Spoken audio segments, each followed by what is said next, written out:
तो संसद के मॉनसून सत्र का हंगामेदार आगाज हुआ। लोकसभा में अगले हफ्ते कई मुद्दों पर चर्चा होगी।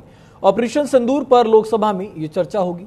ऑपरेशन सिंदूर पर चर्चा के लिए सरकार भी अब पूरी तरह तैयार है। सुभांशु शुक्ला पर भी यहां पर चर्चा होगी। तो आज यानी कि 21 जुलाई से संसद का मॉनसून सत्र शुरू हो चुका है और संसद का ये पहला दिन बेहद हंगामेदार था।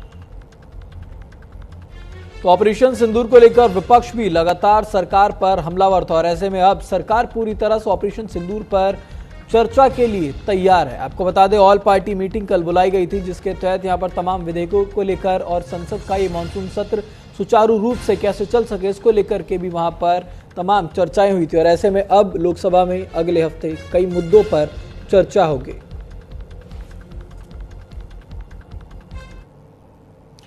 तो न्यूज इंडिया ने समाजवादी पार्टी के सांसद मोहिबुल्लाह नदवी से खास बातचीत की है।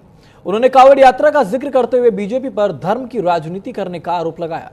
उन्होंने कहा कि कांवड़ यात्रा कब से चल रही है, लेकिन बीजेपी ने इसे पॉलिटिकल इवेंट बना दिया है। और क्या कुछ कहा उन्होंने, सुनवाते हैं आपको। संसद का पहला दिन और वो भी देखिए मॉनसून सत्र जो है हंगामे की भेंट चढ़ता हुआ दिखाई दिया। चलिए बात कर लेते हैं हमारे साथ बातचीत करने के लिए समाजवादी पार्टी के सांसद मोहिबुल्लाह नदवी साहब। नदवी साहब, पहला दिन लगातार विपक्ष की तरफ से हंगामा, बीजेपी का आरोप है संसद की कार्रवाई खुद विपक्ष नहीं चाहता है कि चले। देखिए, ये आरोप सरासर गलत है, इसलिए कि सारे देश की आंखें और फिक्र इस बात में लगी हुई थी कि इतना बड़ा हादसा पेश आया पहलगाम में, हमारे शहरियों की जान गई, जिसकी वजह से हमने पड़ोसी मुल्क पर जो है वो वहाँ से जो है वो उनसे हमने बदला लिया एक तरीके से।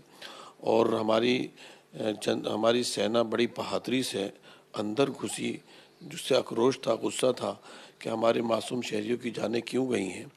उस पर सारा विपक्ष और सारा देश ये जानना चाहता है कि जब हमारी सेना बहादुरी से लड़ रही थी, उस वक़्त कौन सी दुनिया की ऐसी ताकत थी जिसने हमारी सेना का मनोबल तोड़ा और सीज़ फायर करने का उसने वहाँ से ऐलान किया। हमारे देश के किसी व्यक्ति ने ऐलान नहीं किया। इस पर सारा देश सच्चाई जानना चाहता है। लेकिन प्रधानमंत्री तो कह रहे हैं कि सारे आतंकियों का खात्मा केवल 22 मिनट में हो गया। उन्होंने आज मीडिया को संबोधित करते हुए कहा है। तो इस बात को मीडिया के बजाय वो संसद में कहें, संसद में आकर कहें तो सारी चीज़ें दूर हो जाएंगी। सभी लोग देश हित में काम करना चाहते हैं, विपक्ष और विपक्ष दोनों चाहते हैं कि इस संवेदनशील इस अहम मुद्दे पर, इस संजीदा मुद्दे पर बहुत ही संजीदगी के साथ सदन के अंदर बात की जाए और बताया जाए कि आखिर हमारी क्या उपलब्धि रही इसके बाद जो हमारी, और हमने अपनी सेना को रोकने के लिए क्यों कहा, क्यों रोका, तो इस पर वो खुले तौर पर बताएं। ये देश हित में है और सारा देश जानना चाहता है कि जब हमारी सेना लड़ रही थी तो सेना को रोकने का सीज़ फायर का ऐलान थर्ड मुल्क ने क्यों किया है।